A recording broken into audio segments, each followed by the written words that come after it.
রাজ্যে বিক্ষিপ্তভাবে হালকা থেকে মাঝারি বৃষ্টি চলবে আগামী 5 দিন। বুধবার বৃষ্টির প্রভাব কিছুটা কমবে দক্ষিণবঙ্গে। বৃহস্পতিবার থেকে শনিবার ফের বাড়বে বৃষ্টির পরিমাণ। উত্তরবঙ্গে বিক্ষিপ্তভাবে ভারী বৃষ্টির ওপরের 5 জেলাতে। জুন মাসে বর্ষার মরশুমে স্বাভাবিকের চেয়েও বেশি বৃষ্টি হয়েছে দক্ষিণবঙ্গে। উত্তরবঙ্গে বৃষ্টির ঘাটতি রয়েছে। উত্তরবঙ্গে শুধুমাত্র মালদা জেলাতে স্বাভাবিকের তুলনায় কিছুটা বেশি বৃষ্টি হয়েছে। দক্ষিণবঙ্গের পুরুলিয়া এবং বাঁকুড়া জেলাতে অতিরিক্ত বৃষ্টি হয়েছে। জুন মাসে স্বাভাবিকের তুলনায় অনেকটা বেশি বৃষ্টি হয়েছে ঝাড়গ্রাম এবং পূর্ব বর্ধমানের জেলাতে। এছাড়াও স্বাভাবিক বৃষ্টি হয়েছে হাওড়া, পশ্চিম বর্ধমান, উত্তর ও দক্ষিণ 24 পরগনা জেলাতে।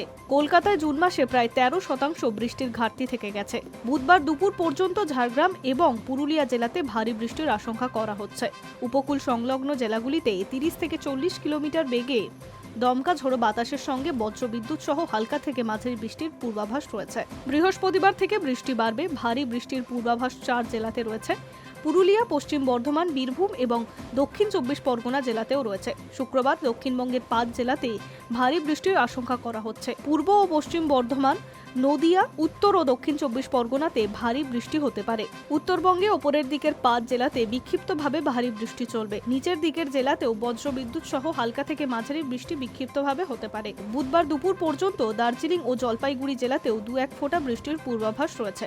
বাকি জেলাতেও বজ্রবিদ্যুৎ সহ হালকা থেকে মাঝারি বৃষ্টিপাত হতে পারে। বুধবারে ভারী বৃষ্টি জলপাইগুড়ি ও আলিপুরদুয়ারের জেলাতে। High news network.